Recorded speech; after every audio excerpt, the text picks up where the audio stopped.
कधीच नाही चुकणार तुमचे फेवरेट टीव्ही शोज झी5 सोबत, तेही एकदम फ्री।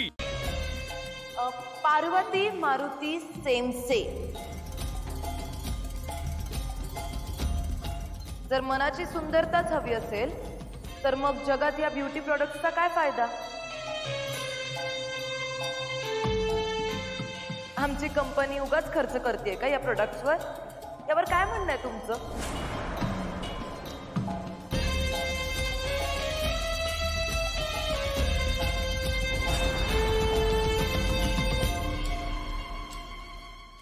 मी तुम्हाला एक प्रश्न विचारू? पारू नको, अजिबात नको। कंटेस्टंट आहात ना तुम्ही, मग तुम्ही फक्त उत्तर द्यायची। दिशा दिशा एक मिनिट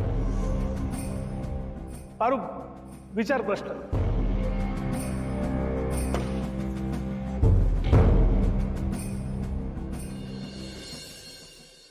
सुंदरता म्हणजे?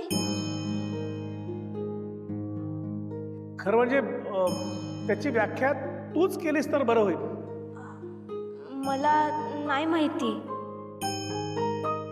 म्हणजे समजे जण असे म्हणतात की अमुक रंग असेल तर सुंदर, अशी उंची असेल तर सुंदर, असे केस असतील तर सुंदर।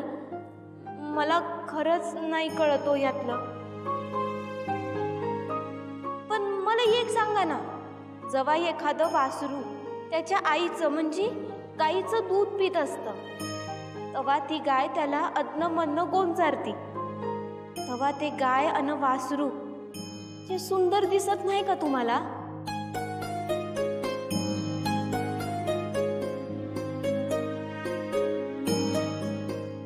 एखादा भुकेला माणूस आपल्या दारावर येतो, तेव्हा 80-90 वर्षाची एखादी म्हातारी, जिला धड उठता बी येत नसतं, गुडघे दुखत असतात तिचे, पण तरी बी ती हिम्मत करून उठते, परडीतली एखादी ताजी भाकरी घेते आणि त्या भुकेल्या माणसाला खायला देते, तेव्हा ती म्हातारी जगातली सगळ्यात सुंदर बाई असते।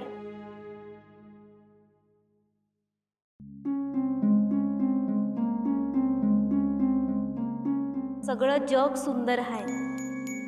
सुंदरता आपल्या मनात आहे, सुंदरता आपल्या नजरेत आहे। निसर्गानं माणसं बनवताना वेगळीच बनवली, कुणी बी माणूस एकसारखा नसतो। पण जर का माणसाचं मन सुंदर असेल, त्यात या निसर्गाचं सत्व असेल, तर यो कार्यक्रम बघणारी, लई वजन वाढले म्हणून दुःखी होऊन बसणारी एखादी पोरगी, कुणीतरी म्हणलं की रंगच काळा आहे म्हणून उदास बसणारी एखादी बाई, उंची वाढत नाही म्हणून उपचार करत फिरणारा गावातला एखादा दादा, दात सरळ नाहीत म्हणून तारा बसवून घेणारी एखादी मावशी। तायांनो, दादांनो, मावशांनो, तुम्ही सगळी लई सुंदर माणसं आहात, कारण तुमच्यात या निसर्गाचं अन पिरमाचं सत्व आहे।